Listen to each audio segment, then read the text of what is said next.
Okay. So I have 5 factor over here. The first one, Koyong. Kita tengok suara Koyong ada sinus lagi tak? Tahan nafas. Concentration. Concentration. A bit better today. Alright, next, Danish. Particle size. Particle size. Okay. Next, Dania. Pressure or volume. Pressure or volume. Good. Sebab pressure dengan volume certain buku, dia akan letak pressure sebagai satu faktor, volume sebagai satu faktor.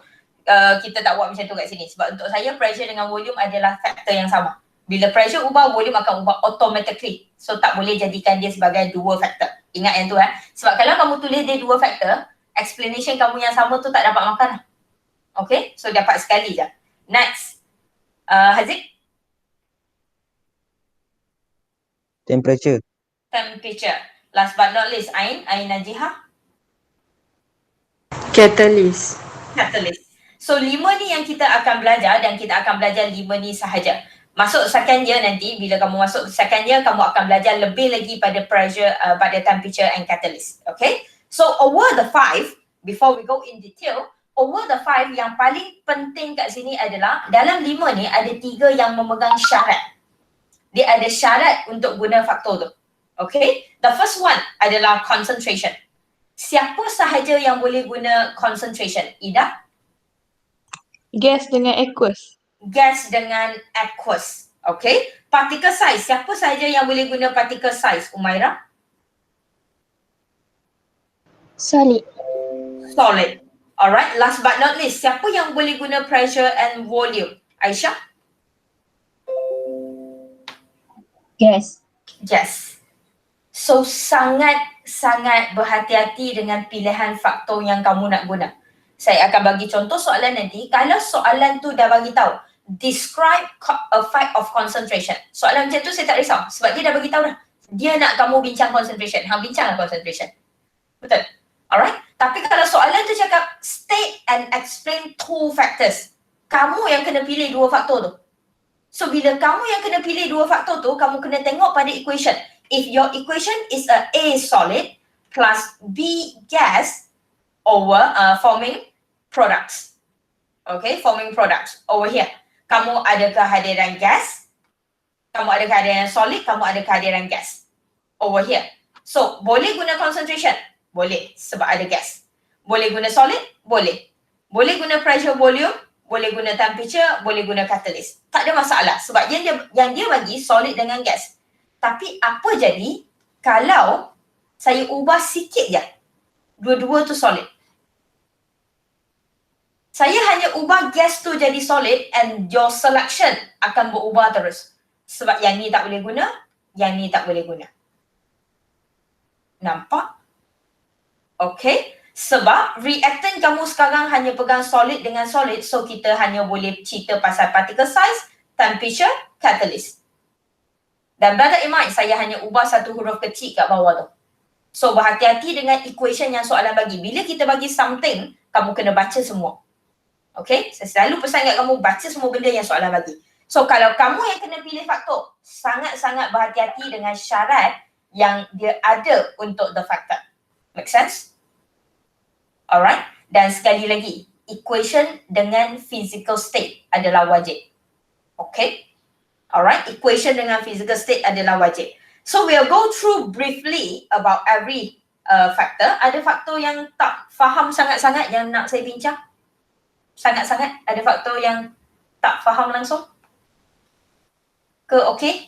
Sebab saya rasa video YouTube tu dah jelas dah sebenarnya. Okay, cuma nak ingatkan, saya nak ingatkan keyword yang kamu nak dapat markah tu.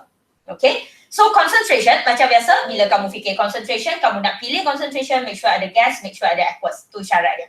Okay, tu standard lah. Next, kawan baik untuk concentration. Perkataan kawan baik untuk concentration ataupun bila kamu bincang faktor concentration, keyword yang wajib kena ada adalah number of reacting particles. Alright, number of reacting particles. Ayat tak habis lagi. In a fixed volume. Dalam nota kamu saya guna same volume, sama je sebab saya nak bagi kamu senang nampak. Okay, same volume, fixed volume sama. Apa maksud dia sekarang adalah bila saya ada satu beaker, kamu assume kotak saya sama besar lah. Sama besar, 100% sama besar tu. Okay? Bila kita kata in a fixed volume, bermakna container kamu sama besar. Dengan kata lain, kamu hanya akan ubah satu faktor pada satu masa. Oh God. Bila masa lah nak tutup. Sorry, lupa nak silent. Okay. Bila kita kata fixed volume, bermakna setiap kali bila saya tukar concentration, orang lain semua sama. Kamu pun sama. Bila kamu pilih nak bincang satu faktor, kamu nak bincang concentration, jangan gatal nak tambah pressure dalam tu. Jangan gatal nak bincang pasal volume. Tak payah. Okay, tak payah. Kita hanya bincang satu faktor pada satu masa. That's it. So, bila fixed volume, volume yang sama, concentration berbeza. Saya guna concentration tu guna ikut biji. So, kalau saya ada 4 molar, katakanlah saya ada 4 biji. Okay, nak bagi nampak kan? Berbanding dengan saya ada higher concentration, saya ada 10 molar. Okay? Dalam beaker size yang sama. Okay? Bilangan sekarang, obviously, over here, higher concentration, lower concentration. Dan saya ada reaction A tambah B nak dapat C. Macam mana A tambah B nak dapat C? Bila kita kata ada reaction, okay, macam mana reaction tu berlaku sebenarnya? Macam mana produk C terhasil? Yang ni tak ada dalam silibus kamu, tapi kamu akan belajar dalam second year. Nak cerita sikit sebab kamu kena tahu kenapa collision. At the end of the day, kamu perasan perkataan yang kamu jumpa, tiga ayat yang kamu jumpa at the end sama. Perkataan collision, perkataan effective collision, dengan perkataan last sekali obviously adalah rate of reaction increase atau decrease. Betul? Tiga-tiga tu ayat sama kalau kamu tengok nota kamu sekarang. So kenapa nak datang collision? Kenapa benda tu kena berlanggar? Kalau saya nak dapat A, B dah react nak dapat C. Sayang, kalau A, B saya duduk nganga macam ni tak buat apa. Okay, A, B saya duduk nganga tak buat apa. Dia takkan dapat reaction, dia takkan dapat produk. A duduk dengan A, B duduk dengan B. Duduklah dia takkan buat apa. Tapi dalam satu beaker yang sama, A dengan B kamu takkan duduk saja. Dia akan bergerak. Dia akan non-stop bergerak. Okay? Dan untuk nak dapat produk, dia ada dua syarat. Nak dapat produk ada dua syarat. Satu, dia kena berlanggar. Satu, dia kena berlanggar dengan betul. Dia kena berlanggar dan dengan betul. Kedua, dia kena ada tenaga yang cukup. Tenaga kita akan cerita nanti. So, kita cerita berlanggar dulu. A dengan B kamu kena berlanggar. Alright, dia kena berlanggar, baru kita panggil ada reaction. Kalau A duduk dengan A, B duduk dengan B, dia tak buat apa. Sampai hujung dia jadi A, jadi B. So macam mana nak jadi C, dia kena berlanggar. Alright, so dia kena bergerak. Dia kena bergerak. Sebab tu dia kena ada collision. Tengok dalam beaker yang saya lukis. Fikir logik. Satu saiz yang sama ada 4 biji, dengan satu saiz yang sama ada 10 biji. Siapa berlanggar lagi banyak? Betul? Alright, obviously yang 10 biji. Sebab tu collision akan increase over here. Tapi saya kata pelanggaran yang betul akan dapat produk. Katakan reaction saya kena berlanggar macam ni. Kena berlanggar like this baru dapat produk. So pelanggaran macam ni takkan dapat produk.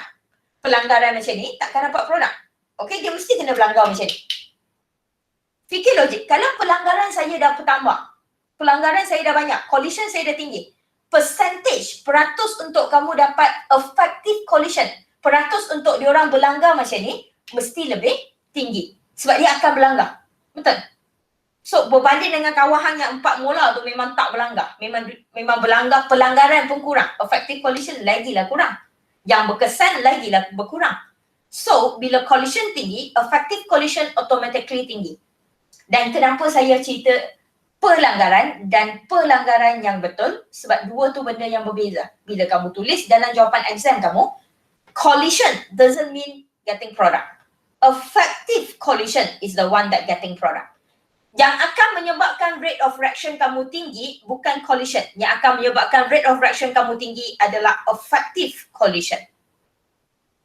Alright, ayat ada. Bacalah ayat tu sendiri. Cuma nak ingatkan, collision dengan effective collision dua benda yang berbeza. Kamu tak boleh pilih salah satu. Kamu kena tulis dua-dua. Faham? Okay. So, nak dapat rate tinggi. Rate tinggi biasanya adalah produk tinggi lah. Kita nak dapat produk tinggi. So macam saya cakap, nota kamu dengan video YouTube semua adalah dalam keadaan positif. Dalam keadaan rate adalah tinggi. Okay? So conclusion over here, a bit of conclusion over here adalah your concentration increase, rate akan increase. Ayat lengkap ada dalam nota ya, saya tak tulis dah. Okay, kita nak explain ringkas je. So keyword dia yang kamu kena ada adalah number of reacting particle in a fixed volume increase atau decrease. Itu keyword dia. Alright, ini keyword dia. Ayat lain sama je. Ayat lain semua sama. Kita akan tengok nanti. Okay. Next yang saya ada adalah particle size. Like we agree, particle size kita hanya apply pada solid. Saya bagi contoh yang sangat senang. Butter. Tahu butter kalau beli kedai macam mana? Macam ni. Betul? Alright. Kalau nak nampak ni butter dia. Okay? Bila kamu buat kek, kamu buat cookies masa raya, alright, resepi tu akan suruh potong kecil-kecil. So kamu akan ada cube kecil-kecil. Alright, butter yang sama size, sama berat, tapi saya potong jadi kecil-kecil. Alright, saya potong jadi kecil-kecil. Dan setiap satu kecil-kecil ni, dia akan ada permukaan dia lah sendiri. Betul? Setuju yang tu? So over here, particle size. Kawan baik dia, perkataan yang kamu kena wajib ada. Contact surface area. Wajib. Bila ada perkataan particle size, perkataan contact surface area adalah wajib. Okay? Saya nak tengok relationship diorang dulu. Bila particle size dengan contact surface area. Over here, particle size saya besar. Agree? Particle size besar. Particle size tu benda tu sekarang dalam keadaan blok yang besar. Blok besar. Particle size besar. Luas permukaan kamu permukaan yang ada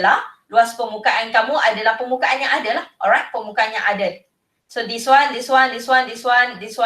permukaan yang ada. So ada berapa permukaan? 6 permukaan. Ada 6 permukaan sahaja. Tetapi berbanding pakcik ni. Particle size dia kecil. Over here, particle size kecil. Particle size kecil sebab saya duduk dalam bongkar kecil-kecil. Alright?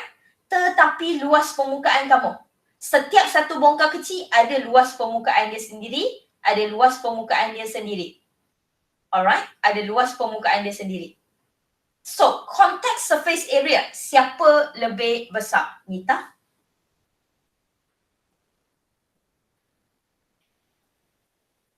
Contact surface area siapa lebih besar?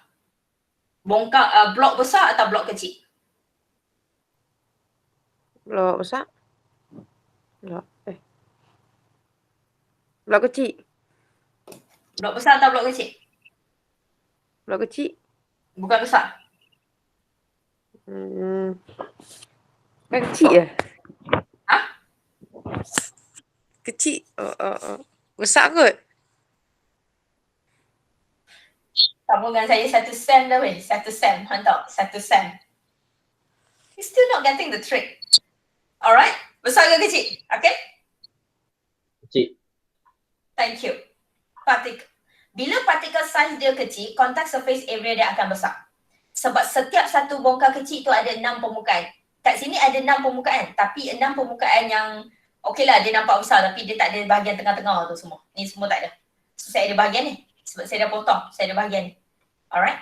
So saya lebih lagi luas permukaan saya. Bila luas permukaan saya lagi besar, contact surface area saya lagi tinggi lah.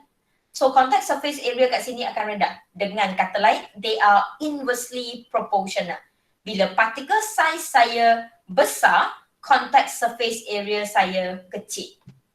Itu benda pertama yang kamu kena tahu. Okay? Dan soalan saya kedua. Bongkar besar dengan bongkar kecil. Siapa kalau saya nak cairkan dia, siapa cair lagi cepat? Yang ni Nita boleh jawab kot. Kecil. Alright. Sama juga kalau saya ada daging ayam, satu ketul yang tak potong dengan daging ayam yang saya dah hiris. Daging ayam seketul yang tak potong dengan daging ayam dah hiris. Nita, siapa masak lagi cepat? Hiris. Betul, yang hiris. Reason, kenapa yang hiris lagi cepat masak, kenapa yang dah potong lagi cepat masak, lagi cepat cair. Senang, contact surface area dia besar. Bila contact surface area dia besar, sebab dia dah potong, dia dah kecil, contact surface area dia besar, permukaan yang terdedah kepada haba lebih banyak. Sebab tu dia cair lagi cepat, dia masak lagi cepat. Alright? Okay? Make sense? Balik kepada collision. Sebab at the end of the day, kita masih nak bincang benda yang sama. Saya masih nak bincang collision. Saya masih nak bincang effective collision. Saya masih nak bincang pasal rate of reaction. Kamu fikir logik ke? Kalau semua ni duduk dalam satu beaker yang sama. Kalau kita katakan butter dengan haba kan tadi. So saya ada haba. Saya ada butter kat sini. Butter bongkar besar, butter bongkar kecil. Okay? So the collision adalah between butter dengan haba, butter dengan haba. Okay? Collision siapa lagi banyak dengan haba? Mestilah yang bongkar kecil. Betul? Alright, yang bongkar kecil akan ada banyak lagi pelanggaran dengan haba yang kamu ada sebab luas permukaan lagi besar. Banyak lagi kawasan yang boleh berlanggar dengan haba tu. So collision tinggi. Effective collision higher, rate higher. Okay? So conclusion dia a bit kat sini is when you are talking about particle size and rate of reaction, your particle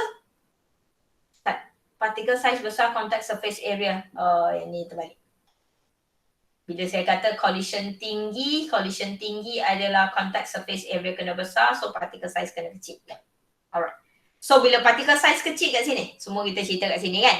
So kalau nak rate tinggi, conclusion dia, kalau saya nak rate of reaction saya tinggi, saya nak produk saya cepat dapat, particle size saya kena kecil.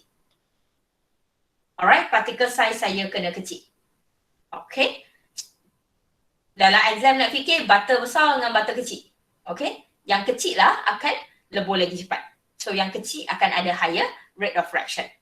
Dan keyword untuk particle size adalah contact surface area. Bila kamu cerita particle size, ayat yang kamu wajib kena ada, perkataan yang saya akan cari, contact surface area. Okay, tu keyword dia. Next. Satu lagi sebelum kita masuk temperature dengan catalyst, satu lagi adalah pressure. Dan like Dania say, pressure and volume. Sebelum saya masuk, kita nak tengok relationship pressure dengan volume. Kalau pressure tinggi, Ain Ashilah, pressure tinggi, apa jadi pada volume saya? Volume rendah. Dia adalah inversely proportional. Bila pressure tinggi, kamu tekan dia kuat gila, size dia akan jadi kecil. Alright? Bila kamu tekan dia tak kuat, kamu tekan biasa-biasa je, size dia akan besar. So pressure dengan volume adalah inversely proportional. Okay? Dan macam biasa, pressure kita hanya cerita untuk gas. Solid, liquid, aqueous, semua tak boleh cerita pasal pressure. Okay? Pressure hanya apply kalau kamu ada gas duduk sebagai reactant. Next. Ayat kawan baik kamu. Siapa yang kamu wajib bincang bila pressure dengan volume? Kita akan bincang distance. Distance between reacting particles.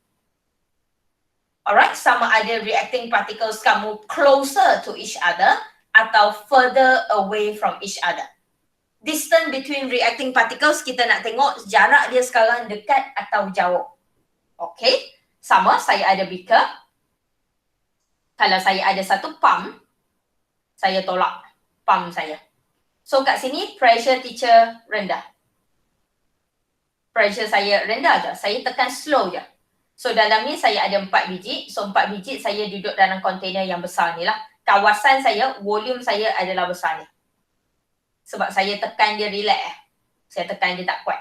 So volume dia akan jadi sangat tinggi lah. Okay. Berbanding saya ada beaker yang sama.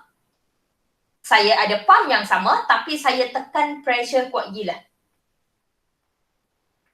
Pressure teacher adalah sangat kuat sekarang. Saya tekan, saya suruh Haziq diri kat atas. Macam tu lah. Kuat lah kan? Pressure tinggi, pressure rendah pula. Pressure tinggi, so volume rendah. Okay, kat sini. Dan kalau kamu tengok, bilangan biji yang saya lukis sama. Same case like previously. Kalau nak bincang, kita bincang satu faktor je. Kalau saya tengah bincang pressure and volume, kita tak boleh bincang concentration. Sebab tu bilangan biji saya sama sebab concentration sama. Okay? Ingat ya, jangan bincang lebih daripada satu faktor pada satu masa. Pada setiap masa kamu bincang satu faktor je. So ayat tu saya dah bagi ikut flow macam tu dah. Jangan campur dalam tu. Okay? Look at that. So pressure rendah, volume besar. Kawasan kuning kita tinggi. Kalau pressure sangat tinggi, saya tekan, saya mampatkan sangat-sangat. So volume saya akan jadi sangat kecil. Back to collision. 4 biji molekul duduk dalam ruang yang besar, 4 biji molekul duduk dalam ruang yang kecil. Siapa langgar banyak? Alright? Ida? Kecil. Alright? Dia mesti akan langgar banyak kat sini. Betul? Automatically, balik kepada keyword yang sama. Collision tinggi, effective collision kat sini tinggi. Alright? Kat sini rate of fraction kamu tinggi. Right? Okay. Untuk 3 faktor ni, kita akan tengok, kalau kamu tengok, kita akan tengok nanti ayat dia, 3 ayat kat bawah tu sama. So, kamu kena tahu kawan yang kamu nak bincang tu siapa je. And conclusion untuk pressure volume, kalau saya nak rate saya tinggi. Kalau saya nak rate saya tinggi, pressure saya kena tinggi, volume saya kena kecil. Pressure saya kena tinggi, volume saya kena kecil. Okay. Dalam exam nanti, kadang-kadang biasalah masuk exam seminggu tak cukup tidur kan. Lepas tu paper kimia, apa entah. Kamu masuk exam tak cukup tidur, blur, blank, tak boleh nak imagine. Tak payah imagine, lukis. Sebab tu masa dalam video YouTube saya bagi dengan gambar sekali. Saya nak kamu nampak benda tu. Saya tak nak kamu hafal je. Alright, jangan teka. Jangan rasa, saya rasa macam ni. Tak payah rasa weh. Tak ada Ajinomoto, tak ada migari, tak ada apa dalam tu. Tak payah rasa. Buat. Okay? Tak payah duk saya rasa betul dah. Tak ada rasa. Betul atau salah, tak ada rasa. Okay? Perkataan yang saya paling pantang dalam bahasa Melayu, tertinggal, kamu. Imbuhan tu adalah imbuhan yang tak patut wujud dalam dunia. Dan juga saya rasa. Rasa tu adalah, it's a very pretty useless word. Jahat. Useless. Okay. So keyword kat sini yang kamu kena ada adalah distance. Kenapa collision dia akan tinggi? Sebab the distance between the reacting particle closer. Jarak antara dia dekat. Sebab tu dia boleh collide lebih, dia boleh berlanggar lebih, effective collision tinggi, rate jadi tinggi. That is the reason. Okay? So, kita tengok ayat dia sikit. Ayat yang saya bagi kat YouTube dengan ayat yang saya bagi kat nota sama. Cuma ayat dalam nota tu lagi lengkap. Alright? Ayat dalam nota tu lagi detail gila. Mana-mana ayat pun boleh guna. Kalau kamu malas nak buat, kalau nak hafal senang, guna ayat dalam YouTube lah. Kalau nak ayat lengkap, guna ayat dalam nota. Okay, sama je. Kat sini saya nak tengok. Kita nak tengok explanation yang saya bagi. First thing, kita tengok pada 3 point hujung tu. If you look at the last 3 point, higher collision between reactant, number of effective collision, rate of reaction. Untuk concentration. Untuk particle size, higher collision, number of effective collision, rate of reaction. Saya bezakan effect collision dengan effective collision sebab dua benda ni adalah dua benda yang berbeza. That's why saya bezakan. Alright, hang jangan gatan untuk samakan. Okay. Higher collision, number of effective collision, rate of reaction. Betul? So jangan bagi alasan kat saya, teacher, banyaknya kena hafal 5 faktor, 1 faktor 5 ayat, banyaknya ayat. Lempang ayat yang sama je saya bagi. Saya dah cuba adjust sehingga dia jadi ayat yang sama sebiji. Okay? So kamu tak perlu hafal apa. Dan yang kamu kena hafal, ayat apa saja yang kamu sebenarnya kena tengok. Look at it. Ayat pertama bukan ayat yang kamu kena hafal weh. Kalau kamu perasan, ayat pertama adalah faktor yang kamu pilih. Saya pilih concentration. So kamu pilih concentration. Concentration kamu increase atau decrease? Betul. Dia bukan ayat explanation. Dia adalah pilihan faktor kamu. Kamu nak bincang untuk faktor siapa sekarang. Itu ayat pertama. Ayat kedua adalah kawan baik dia. Like I said just now. Yang ni adalah ayat yang kamu kena hafal. Kalau concentration, saya mesti kena cerita number of reacting particle in the same volume. Alright? Number of reacting particles increase atau decrease, more or less. Yang tu kena tahu. Untuk concentration. untuk particle size. Kita tengok untuk particle size. Macam saya cakap tadi, ayat pertama is the factor. It's not the explanation, it's the selection of factor yang kamu pilih. And kawan baik dia, contact surface area. Nampak? Contact surface area increase atau decrease depends pada kamu cakap apa kat atas. Increase, decrease je kamu kena berhati-hati. Okay, ayat 3 kat bawah sama. Same thing. Pressure. When you talk about pressure over here, and then if you look at your sentence, first sentence, pressure increase, volume decrease. Faktor yang kamu bincang. Ayat kedua, distant, reacting gas particles closer or further away to each other. Distant. Jarak dia. Lagi dekat atau lagi jauh. Nampak? So saya tak nak ada ayat yang cakap susah teacher nak hafal banyak. Tak ada. Hang hafal apa weh? Hang satu faktor, hang kena hafal satu benda je. Kawan baik dia siapa? Alright? Dan last thing before we move on, just a very kind of reminder sebab 3 faktor ni saja ada syarat. Pressure kita hanya tengok untuk gas. Alright? And then your particle size kita hanya tengok untuk solid. And last but not least, your concentration kita hanya tengok untuk gas dan juga untuk aqueous. 3 faktor ni sahaja yang ada syarat. So berhati-hatilah. Okay? Setakat ni. Better? Alright? Jangan rasa susah. Saya agak garanti dia akan keluar. Dia keluar berapa markah aja. Okay? Dia akan keluar. Dia keluar macam mana dan berapa markah aja. Kita akan tengok contoh soalan nanti. Okay? Next yang saya nak pergi, last 2 adalah kehadiran temperature dan juga catalyst. Temperature dengan catalyst kita akan ada ayat yang berbeza. Kita nak tengok ayat tu dulu. Ayat ni. Ayat ketiga untuk temperature and pressure adalah temperature and catalyst adalah sama. Number of molecule with kinetic energy equal or higher than activation energy. Kat sini pun sama. Sayang, I use the exact same sentence. I know how much you hate English. So I'm trying to help over here. Okay? Number of molecule with kinetic energy equal or higher than activation energy. Perkataan pertama yang saya nak ajar sebelum kita masuk kepada temperature and catalyst. Apa tu activation energy? Kalau kamu ingat tadi bila saya kata saya nak dapat produk A tambah B, saya nak hasilkan produk, saya ada 2 syarat. Saya kena ada effective collision. Kita kena berlanggar dan kita kena berlanggar dengan betul. Betul? Okay? Dan kedua saya cakap tadi, tenaga. We need to have energy. Kadang-kadang bila kamu berlanggar tau, alright, bila macam kamu lah, macam kau Yum lah, dia ada 4 girlfriend. Tapi ada 1 girlfriend tu yang dia sebenarnya couple betul-betul. Girlfriend yang lain tu dia couple saja je. So bila berlanggar, alright, kamu tengah ni berlanggar, kamu ada pelanggaran yang betul-betul nak hasilkan produk. Kamu langgar sungguh-sungguh. Alright, kamu buat sungguh-sungguh. Tapi ada pelanggaran yang kamu just say hi and bye. Kamu langgar manja-manja, kamu lalu.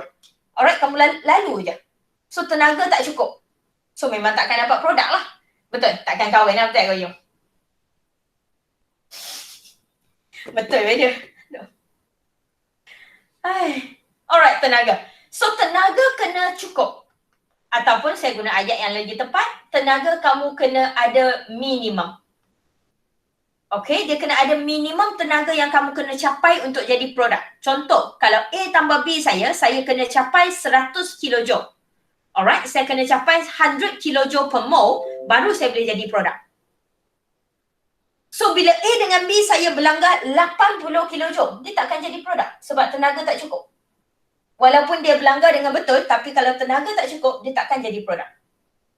Okay?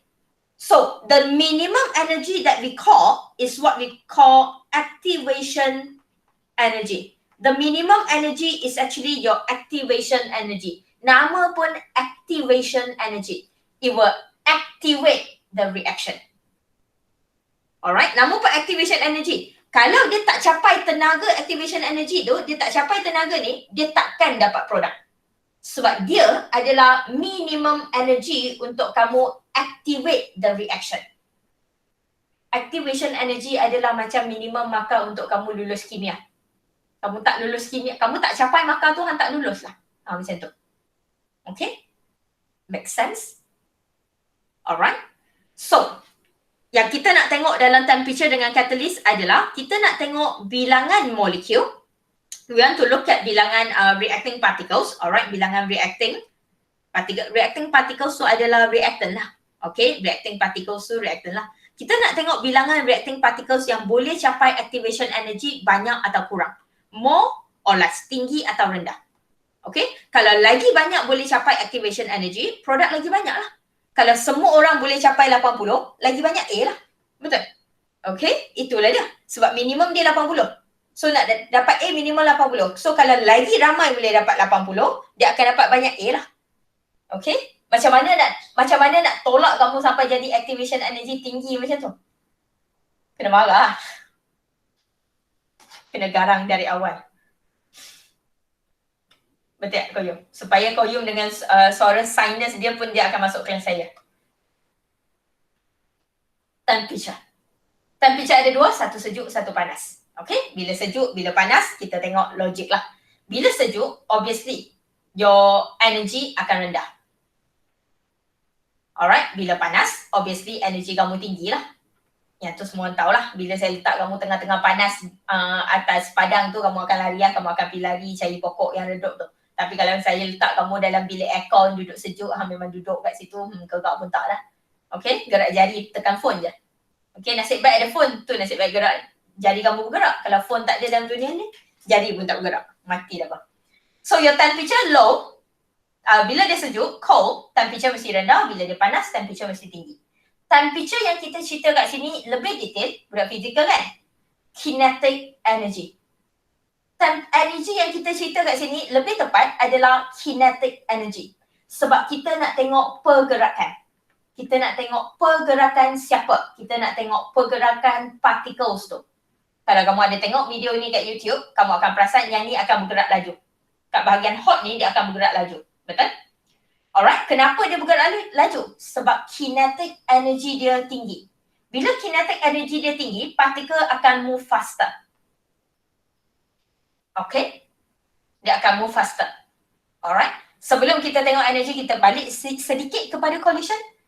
Satu bergerak lambat, satu bergerak laju. Okay? Satu bergerak lambat, satu bergerak laju. Fikir logik saya. Siapa berlanggar banyak? Yang bergerak laju atau lambat? Fatin? Laju. Laju lah, betul. So kalau collision pun dia akan menang. Cuma kat sini kenapa kita tak cerita collision? Sebab kita ada benda yang lagi penting nak cerita. Energy. Kita nak cerita pasal energy. Okay? So kalau dia sekarang tenaga tinggi dan dia bergerak laju, banyak tak molekul yang boleh capai activation energy tu? Tenaga dia tengah tinggi tu. Alright, activation energy saya tadi katakan activation energy saya adalah 80 kilojoule per mole. So compare dua ni, satu sejuk, satu panas. Siapa yang akan lebih banyak molekul boleh capai 80? Kalau dari awal kinetic energy dia dah tinggi kat sini, dari awal kinetic energy dia memang rendah. Betul? Pakcik ni memang slow, bergerak pun slow macam apa lah. Alright, yang ni pun bergerak laju. Saya je seorang yang bergerak laju dalam kelas ni. Alright, so kat sini tinggi, bergerak laju. So mestilah yang panas ni akan ada more molecule.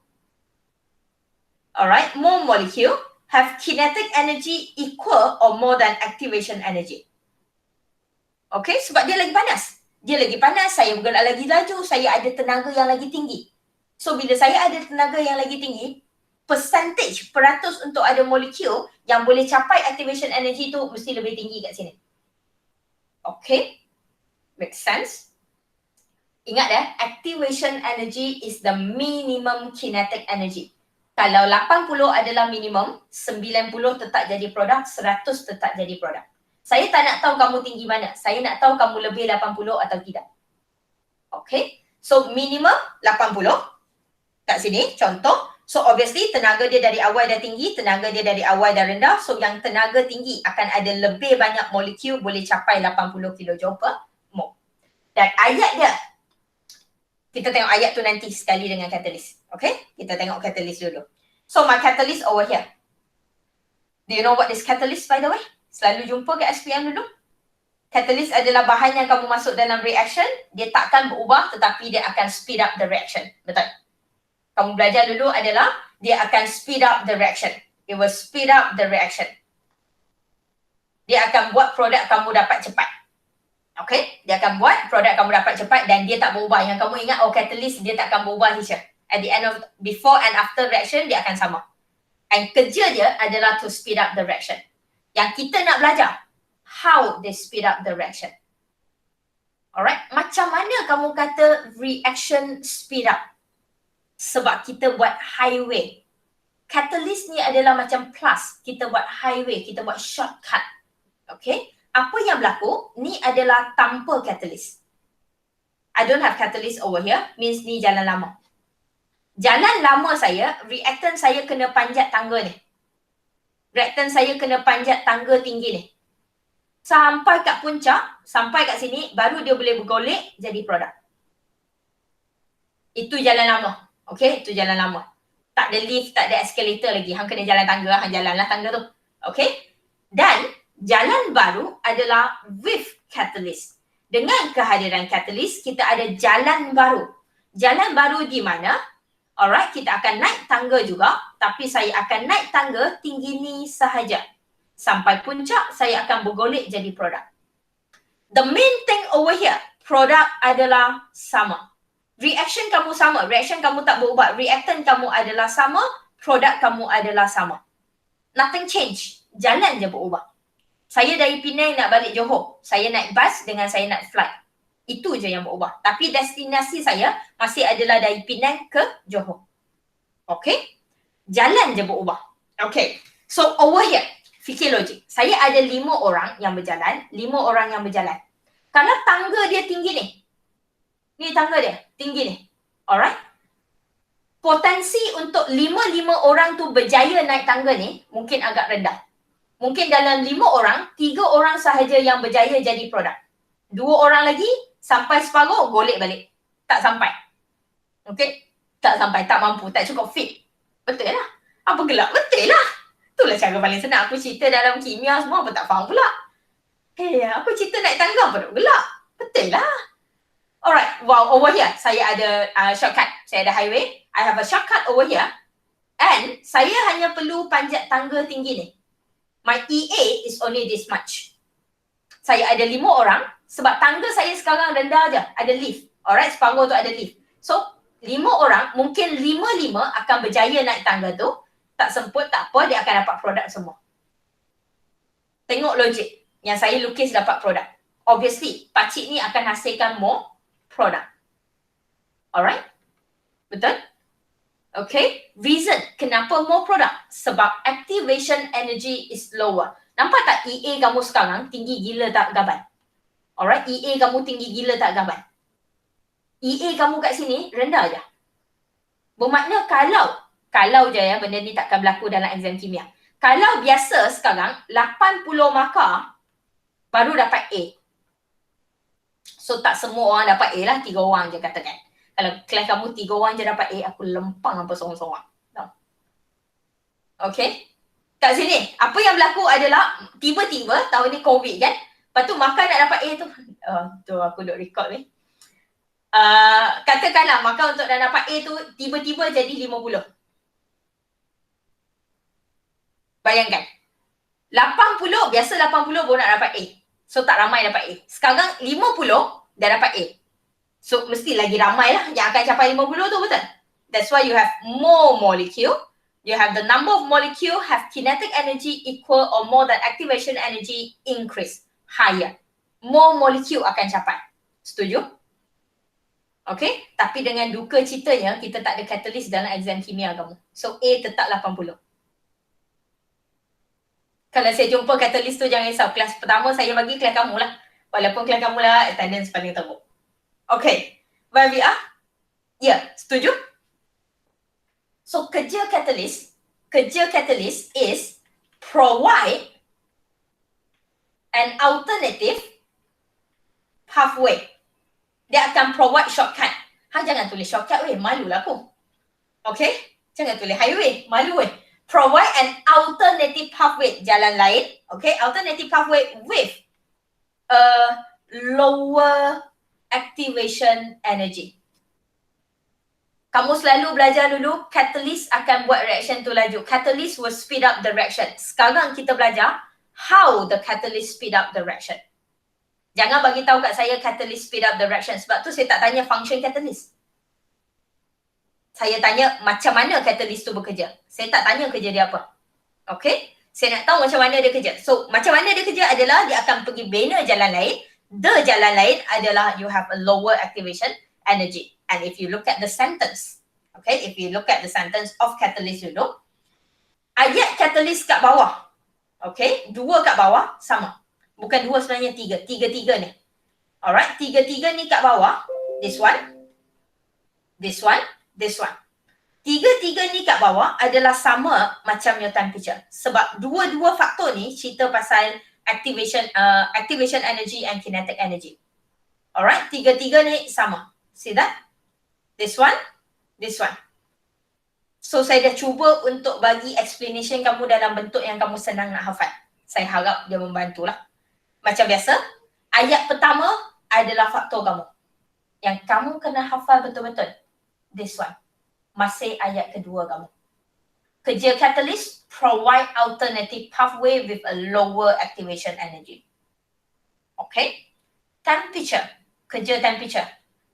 Apa yang temperature buat supaya more molecule can have kinetic energy equal or higher than activation energy? Apa yang dia buat? Kinetic energy increase. Average reacting kinetic energy, average kinetic energy increase. Itu yang temperature buat. Okay? So again, untuk 5 faktor, saya kategorikan dia 3 dengan 2. 3 yang ada syarat, your concentration, your particle size, your pressure and volume. Dan explanation dia pun saya letak dia orang sekali. Explanation dia hanya ubah 1 ayat je sebenarnya.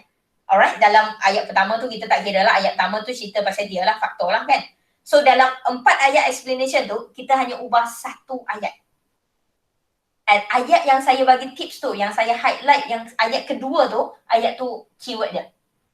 Bila kamu cerita concentration, mesti cerita pasal number of reacting molecule. Increase atau decrease in a fixed volume. Bila cerita particle size, mesti contact surface area. Orang kedua saya cari, mesti contact surface area. Kalau saya nampak perkataan particle size. Kalau saya nampak perkataan pressure and volume, benda yang saya cari mesti adalah distance. So my reacting particle is closer or further away. Itu mesti ayat yang saya cari. Alright? Kalau temperature, saya mesti nak jumpa perkataan average kinetic energy. Alright? Dan juga activation energy. Itu perkataan yang saya nak cari kalau saya jumpa temperature. Kalau saya jumpa catalyst, saya tak ada ayat lain weh. Catalyst hang belajar kat mana pun dia akan guna ayat ni. Providing an alternative pathway with a lower EA. Dan juga activation energy ayat ni. Okay, tu adalah ayat yang kita nak cari. So tak payah duk bagi bombastic therefore this as a result semua bahasa bunga-bunga tu tak payah. Keyword tu kena ada. Alright, yang saya bagi sekarang yang kat YouTube ni, dia ayat dia mungkin tak lengkap. So tolong lengkapkanlah. Dalam exam boleh tulis dalam point form, tak ada masalah. Tapi make sure point form kamu adalah ayat yang lengkap.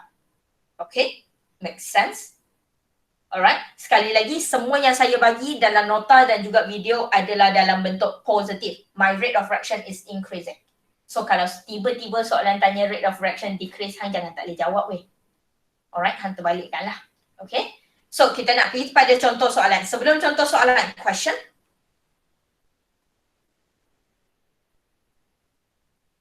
Tak ada.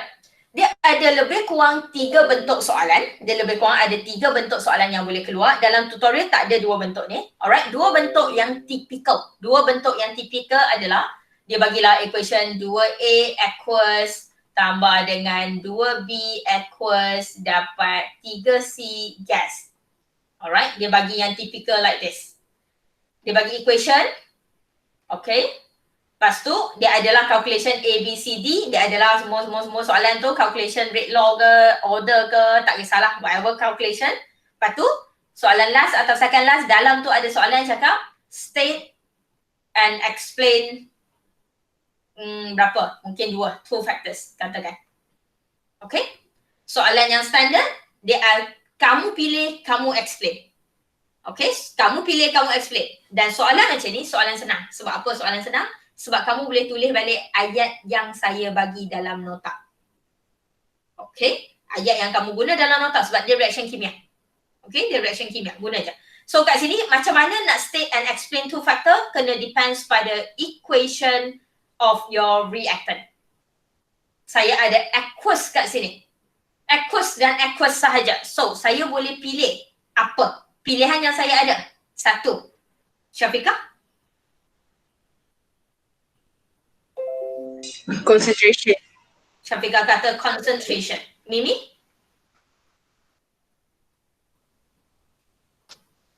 Catalyst. Catalyst. Ikin?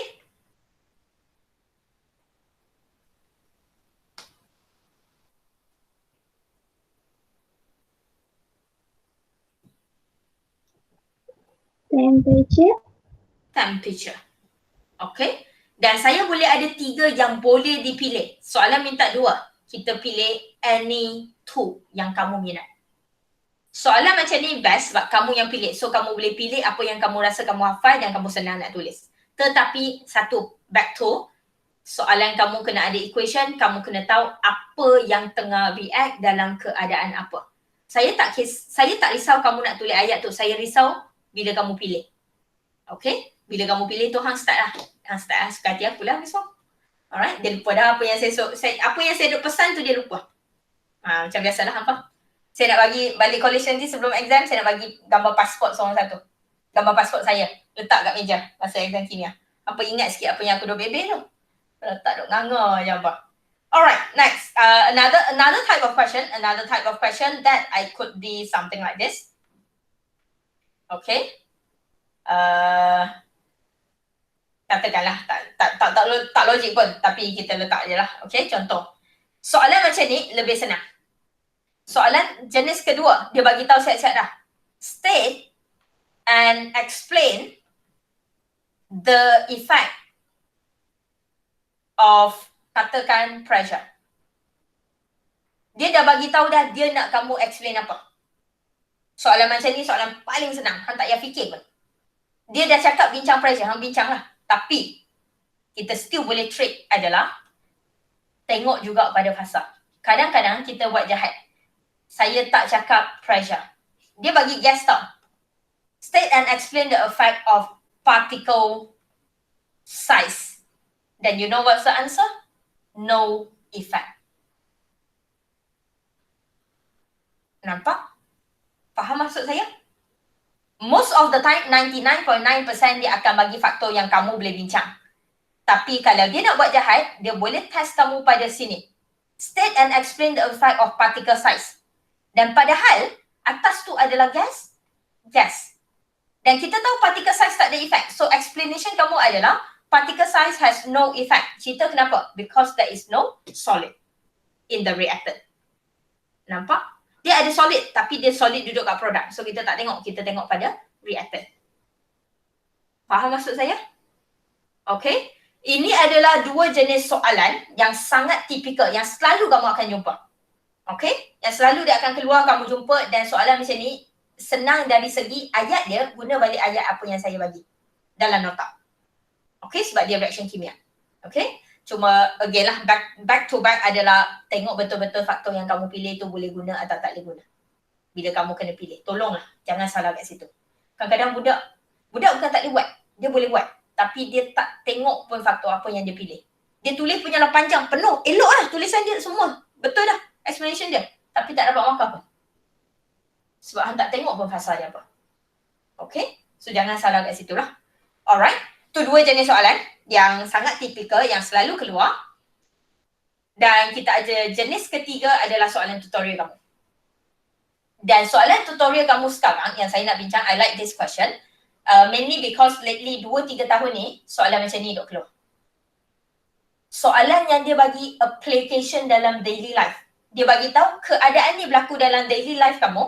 Kalau keadaan macam ni berlaku, apa sebenarnya ataupun kenapa dia berlaku macam tu? Alright? Kenapa butter tadi? Kenapa butter bongkar besar dengan bongkar kecil? The butter, one block of butter and the slice of butter. Kenapa slice butter melt faster? Dia bagi tahu dah statement tu. Alright? The sliced butter melt faster than a block butter. Dia dah bagi tahu statement tu. Kamu kena explain. Alright? Soalan macam tu duk keluar lately. Ayat dia akan jadi lain sedikit. Contoh, kita tengok soalan 14 dulu. Soalan 14 still bukan susah mana sebab dia still macam reaction kimia. Tapi reaction kimia ini ayat dia lah, kita nak fokus ayat dia lah. Kat sini dia dah bagi tahu powdered calcium carbonate react much faster with the hydrochloric acid than the calcium carbonate chips. Powder sebut. Alright, chips adalah macam sebiji-sebiji. Okay? Alright. Dan dia dah bagi tahu dah apa yang berlaku. Sebut tu sekarang react dengan asid saya lagi laju. Dia nak tahu kenapa. Rasa-rasa dalam 5 faktor tu, faktor apa yang kita bincang? Particle size. Mimi kata particle size. Okay, thank you. Fio, particle size of the powdered and the chips. Powdered and the chips, which one will have smaller particle size? Powdered. Okay? Kita akan guna faktor yang sama, tapi kita akan apply dalam soalan. So, kita akan jawab guna ayat lain. Powdered calcium carbonate, alright? Powdered calcium carbonate has a smaller size than chips calcium carbonate. Compare yang tu. Kena compare sebab soalan tengah soalan comparison. Next, bila kita cerita particle size, Fio kata particle size tadi. Next, Ain Zatasha. Alright, next kalau particle size. Kawan untuk particle size, kita cerita pasal apa? Contact surface area. Yes. So powdered CaCO3 has a smaller size. Straight away, contact surface area. Okay, balik kepada keyword yang kita guna, cuma kita apply dalam soalan. Contact surface area of calcium carbonate exposed to hydrochloric acid is larger. Nampak? Sebab dia tengah react dengan hydrochloric acid. Contact surface area besar. So, contact surface area yang besar tu apa function dia? Contact surface area with CaCO3 exposed to hydrochloric acid is larger compared to chips CaCO3. Nampak? Okay, and then kamu ada your effective collision and kamu ada your collision and effective collision. 3 ayat tu tak berubah, kita sambung. Therefore, the number of collision increase.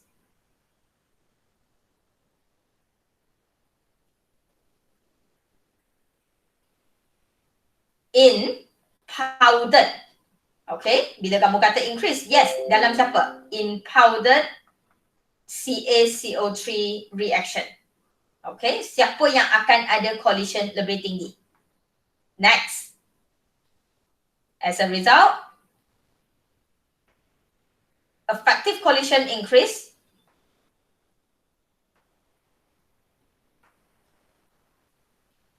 Rate of reaction.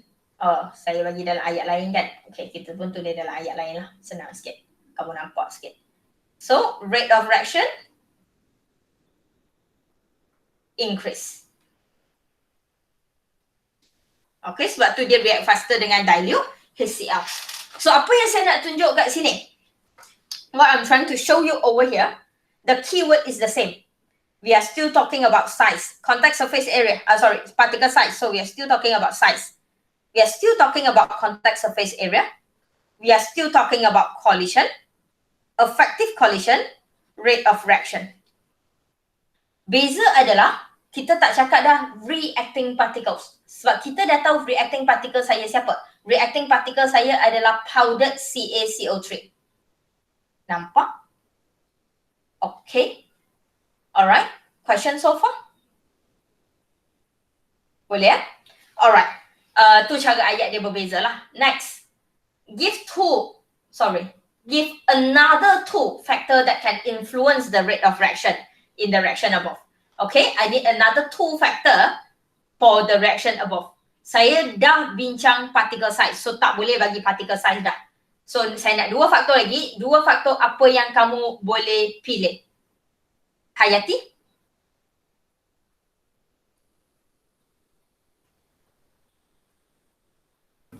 Temperature and catalyst. Hayati kata dia pilih temperature and catalyst. Ada siapa pilih benda lain? Concentration. Concentration boleh. Kenapa concentration boleh? Sebab reactant dia ada aqueous. Sebab reactant dia ada aqueous. Thank you. Nampak? Boleh pilih 3. Pilihlah mana-mana satu. Soalan saya, kenapa tak boleh pilih pressure? Dania, kenapa tak boleh pilih pressure? Kalau saya kata saya nak pilih pressure? Sebab reaction dia tak ada gas kot. Sebab reactant dia tak ada gas. Sebab tu pressure salah. Gas ada. Gas wujud kat produk. Produk tu dah terhasil dah. Hang baru nak tukar dia. Tak payah dia dah jadi dah pun.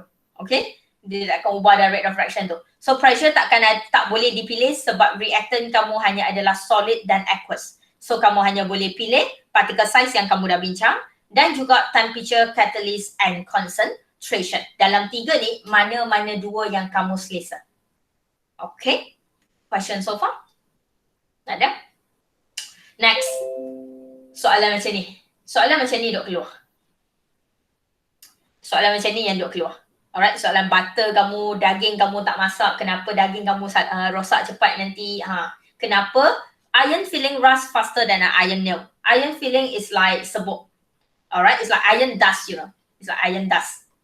Alright, sebuk-sebuk besi berbanding dengan paku besi. Alright, obviously again dia dah bagi tahu dah. The iron dust rust faster than the iron nail. In the other words, the iron dust will have a higher rate of reaction. Sekali lagi, kita akan cerita pasal particle size. Kita akan cerita pasal particle size, kita akan cerita pasal contact surface area. Sama, lebih kurang macam tadi. Iron dust ataupun iron filling, kita guna iron filling yang soalan bagilah. Iron filling has smaller size than iron nail. Particle size, kita akan cerita pasal size terlebih dahulu. And then sekarang saya nak cerita contact surface area. Soalan saya, kita belajar karat kan dulu? Masa SPM. Karat terhasil sebab apa? Oksigen dengan Udara. air. Air. Apa ni? Tak apa, bukan salah kamu. Salah masuk ambil result SPM tu cikgu minta balik apa yang dia ajar pun lah. Alright. Kesian kamu lupa. Alright. Dia akan expose kepada oksigen dan air. Macam Ida cakap, Mimi cakap lah. Okay. Ataupun expose to udara. Air. Betul? So, bila kamu kata contact surface area larger, then what happen? Tulis sekali expose kepada apa? Apa yang terjadi bila contact surface area besar? So, contact surface area of iron filling are larger and exposed to air, udara. Okay? Itulah reason dia. Untuk soalan macam ni, most of the time soalan yang tak melibatkan reaction kimia yang ada equation. Soalan yang tak melibatkan reaction kimia yang ada reaction, yang tak melibatkan molekul, partikel semua tu, kita tak payah tulis effective collision dengan collision. Kamu hanya perlu explain apa yang menyebabkan keadaan ini berlaku. Sebab kita tak nampak pun collision tu. Betul? Alright? So, kita hanya tulis like this. Okay? Cuma sekarang kamu kena apply benda tu dalam daily life kamu. Alright? Saya harap soalan butter tu keluar lah. Alright? Bigger butter and smaller cube butter. Which one melt faster? Oh, kalau keluar hebat lah saya. Tapi saya yakin budak saya ada je yang tak boleh jawab nanti. Okay. Due to the decomposition reaction with oxygen or carbon dioxide in the air, alright, meat will begin to feel slimy and smell spoiled. So daging kamu akan rosak. Okay? Explain using your knowledge of chemical kinetic why the meat will spoil less rapidly when left unsliced. So saya ada meat and I have block of meat. Berbanding I have sliced meat. Okay, so the question over here saying that it will spoil less rapidly. Dengan kata lain, dia akan busuk lambat. Okay, soalan dia tanya, kenapa dia busuk lambat? Okay, nampak? So sekarang rate of reaction kamu bukan increase tau. Kita bukan nak busuk cepat, kita nak busuk lambat. So rate of reaction kamu sekarang adalah decrease. Nampak? Over here, unsliced meat. Okay, your unsliced meat. Soalan saya, have a bigger size or a smaller size? Ikin? Smaller size. Yeah. Unsliced meat over here, smaller size, unsliced meat. Satu ketul, tak potong.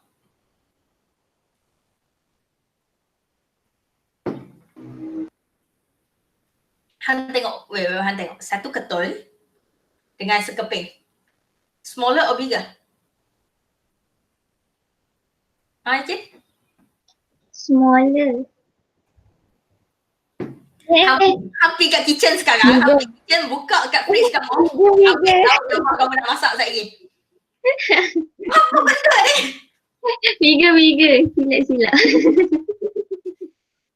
Saya kena pegang kot lain kali. Ayam ni, ayam yang dah potong. Ni ayam yang tak potong. Mana satu besar? Hang ni. Nak saya buat sampai macam tu kak? Unsliced meat has a bigger size than sliced meat. Okay. Inilah contoh soalan yang saya kata sekarang rate of reaction kamu negatif. Rate of reaction kamu adalah decrease. So berhati-hati Jangan hafal yang increase sahaja. Your unsliced meat right now has a bigger size. Bila size dia besar, nampak kot kamu lukis, kamu nampaklah size dia besar. Okay. Obviously, the contact surface area in the bigger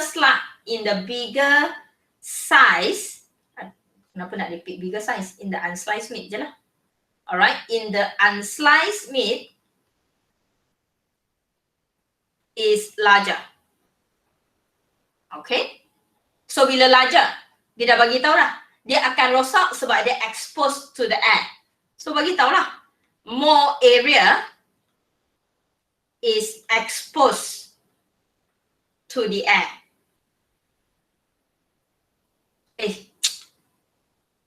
Unsliced meat has bigger size than sliced meat, so contact surface area smaller, less area.